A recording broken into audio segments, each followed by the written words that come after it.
GCC پہ ان ممالک پہ ایران حملے نہ کرتا، ساری کی ساری جو اسٹیٹ آف ہارمز ہے انٹرنیشنل سپلائی چین چوک نہ ہوتی.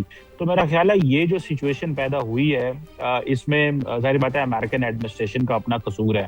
اور اگر آپ یہ دیکھیں تو اس وقت انہوں نے کہا جی ہم تو وہاں پہ اس لیے جنگ میں شامل ہوئے کیونکہ اسرائیل کر رہا تھا تو ہمارا وہاں جانا ضروری تھا. اور ابھی بعد میں پھر آپ نے جب یہ لاسٹ ایران نے حملے کیے ہیں تو امریکہ اسرائیل کو روک رہا تھا کہ تم رسپونڈ نہ کرنا اگر انہوں نے کر دیا ہے. تو میرا خیال ہے کہ یہ ان کا اپنا ہی مس کیلکولیشن تھی جس کو انہوں نے کیا ہے اور وہ اس مس کیلکولیشن کو بھگت رہے ہیں اور وہ سمجھ رہے ہیں کہ دیکھیں اب ایران اپنی پاور پوسچرنگ کر رہا ہے.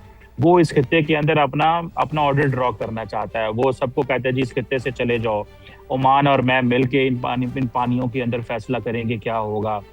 وہ GCC کے اندر بھی دراڑ پڑ چکی ہوئی ہے. تو مجھے لگتا ہے کہ اس ساری سچویشن کے اندر ایران زیادہ اسرٹو ہوا ہے. وہ اپنے نئے rules of the game decide کرنا چاہتا ہے جو کہ وہ کر تو نہیں پائے گا لیکن ایٹ لیسٹ وہ اس پوزیشن میں ہے. اور آپ دیکھیں کہ وہ UAE جس کے اوپر ایران نے 2800 سے زیادہ میزائل فائر کیے وہ ایران کے ساتھ اب بات کر رہا ہے. وہ پیسے بھی ریلیز کر رہے ہیں، رائٹرز کی رپورٹ تھی.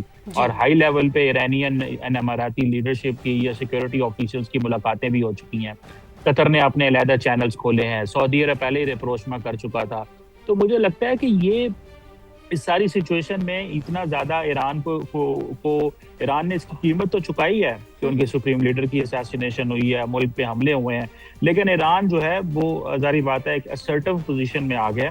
اور اب دیکھتے یہ ہیں کہ وہ کیا آرڈر ہے جو ایران کرنے کی کوشش کرتا ہے. اور GCC ممالک جو ہیں اب دیکھ امپورٹنٹ چیز تو یہ ہے کہ بینکنگ سیکٹر میں کیا سینکشنز ختم ہوتی ہیں ان کے اوپر، ان کی اکانومی کیا دنیا میں مین سٹریم ہو سکتے ہیں کہ نہیں ہو سکتے. ڈاکٹر صاحب صرف اس کی قیمت صرف ایران نے نہیں چکائی بلکہ پوری دنیا جو ہے اس کی قیمت چکا رہی ہے. آپ سب سے ریکویسٹ ہے کہ آپ ہمارے ساتھ موجود ہی رہیے گا. اب چونکہ امریکہ اور ایران کے درمیان اسلام آباد اکارڈ پر کل دستخط ہوں گے، صدر ٹرمپ نے اس بات کی تصدیق کر دی ہے. آنے والا وقت کیسا ہوگا، کیا کیا چیزیں جو ہیں وہ بڑی اہم ہوں گی، اس پر ہم گفتگو کریں گے ایک بریک کے بعد.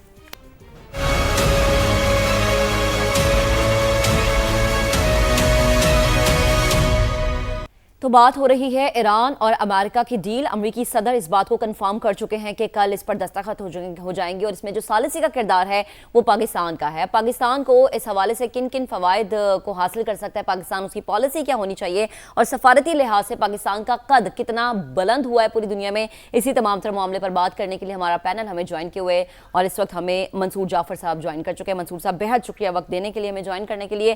اب آپ سے گفتگو کا آغاز کرتے ہیں. منصور صاحب پاکستان نے جس ثالثی کا کردار ادا کیا ہے اب وہ پوری دنیا کے سامنے ہے. نیٹ سیکیورٹی پرووائیڈر کے طور پر اب پاکستان کو دیکھا جا رہا ہے. اس سے پہلے یہ نظریں کسی اور ملک پر تھیں، لیکن مشرق وسطیٰ کی اسپیشلی اگر میں بات کروں تو وہاں پر عرب ممالک میں پاکستان کا کردار اور عرب ممالک میں پاکستان کا جو اس وقت معیار ہے وہ کتنا بلند ہوا ہے آپ کی نظر میں؟ مزید کون کون سے معاشی اہداف ہیں جو پاکستان حاصل کر سکتا ہے؟ جی بہت شکریہ جی. یقیناً پاکستان کے لیے ایک بڑی گولڈن اپرچونٹی ہے جی، کیونکہ اتنے بڑے کمپلیکس ایشو میں کہ جہاں پر جو جنیوا، ناروے، اس طرح کے جو ممالک جو ماضی میں اس طرح کے معاملات کو حل کرنے کے حوالے سے ہمیشہ سفارتکاری میں فرنٹ لائن کا کردار ادا کرتے رہے ہیں، وہ تمام کے تمام جو ہیں وہ بے بس دکھائی دیے. حتیٰ کہ اقوام متحدہ کا پلیٹ فارم جو اسی طرح کے تنازعات کے حل کے لیے ہے اس کو تو اسرائیل اور امریکہ نے تو ویسے ہی بے وقت کر رکھا تھا. تو یہ پاکستان میں سمجھتا ہوں ایک بلیسنگ کے طور پہ سامنے آیا اور پاکستان کی عسکری اور سیاسی قیادت نے جو ہے اس چیلنج کو سمجھا اور اس کو اڈاپٹ کیا اور یہ فیسیلیٹیشن فراہم کی ان دونوں فریقوں کے درمیان مذاکرات کے حوالے سے. اور اس مقصد کے لیے پاکستان نے beyond the call of duty, بعض وقت ایسے بھی آئے اس پورے مذاکراتی عمل میں کہ جیسے بندہ ان نرو ہو جاتا ہے. بہت سارے لگ رہا تھا کہ جیسے شاید اب جنگ شروع ہوئی اور اگر سیز فائر تھا تو اب ختم ہوا، لیکن پاکستان کی اس پوری کنسرٹڈ ایفرٹ جو ہیں اس کے نتیجے میں نہ صرف اس طرح کے جو بھی پٹ فالز آئے ہیں وہ بڑا اسموتھلی عبور ہوئے ہیں اور اس کے ساتھ ساتھ اس معاہدے کو حتمی طور پہ جو ہے وہ کل اب دستخط کا مرحلہ جو ہے وہ دیکھنے کو مل رہا ہے. میں سمجھتا ہوں کہ پاکستان کے لیے یقیناً عرب دنیا میں تو اس کا ایک امیج بلند ہوا ہی ہے. دنیا بھر میں اس پورے قضیے کے حوالے سے اور خاص طور پہ انٹرنیشنل ڈپلومیسی میں پاکستان نے جو اپنا مقام بنایا ہے وہ حقیقی معنوں میں ایک بڑی کامیابی ہے پاکستان کے لیے. اور اس حوالے سے پاکستان کے لیے یقیناً میں سمجھتا ہوں کہ کچھ چیزیں تو جب ایران پر جو عائد پابندیاں ہیں ان کے خاتمے کے نتیجے میں وہ انڈائریکٹلی پاکستان اس کا بینیفیشری ہو سکتا ہے. جیسے ایک گیس پائپ لائن کا منصوبہ ہے اور وہ اس وقت ہماری سرحد پر ایران کی گیس پائپ لائن موجود ہے، لیکن امریکی پابندیوں کی وجہ سے پاکستان اپنے ہاتھ سے اسے کریکٹ کرنے کی پوزیشن میں نہیں ہے. جیسے ہی یہ معاہدہ سائن ہوتا ہے اور پابندیاں ختم کے حوالے سے کوئی پروسیس ہوتا ہے تو پاکستان کا امیڈیٹ بینیفٹ تو وہی ہے.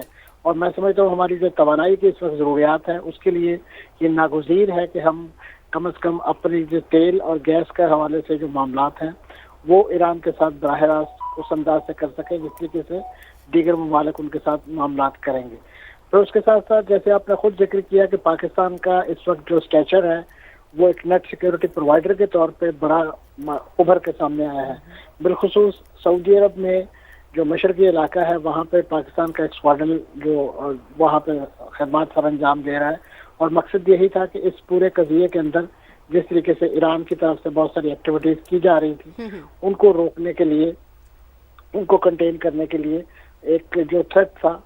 اور پھر اس کے ساتھ ساتھ اس پورے پروسیس کے اندر آپ نے دیکھا کہ ترکیے، قطر اور پاکستان یہ مل کر ایک ایسا سیکورٹی ماڈل یا سیکورٹی پیراڈائم جو ہے وہ ڈیولپ کرنے کے حوالے سے مذاکرات میں انگیج رہے ہیں کہ جو شاید اس جنگ کے بادل چھٹنے کے بعد اور اس معاہدے کے ہونے کے بعد امید پوری ہے کہ اس معاہدے اس پورے ارینجمنٹ کو کسی نہ کسی طریقے سے جو جی سی سی کنٹریز کے لیے بالخصوص اور عمومی طور پہ دنیا میں قیام امن کے حوالے سے جہاں بھی، کیونکہ اس وقت جو غزہ پیس بورڈ ہے اس میں بھی پاکستان کی شمولیت جو ہے وہ میں سمجھتا ہوں ایک بہت اہم کامیابی بھی ہے اور ایک چیلنج بھی ہے. جس طرح سے آپ نے کہا منصور صاحب، ڈیفینیٹلی جہاں پر کامیابی ہوتی ہے وہاں پر چیلنجز بھی ہوتے ہیں، یہ تو آپ نے درست فرمایا ہے.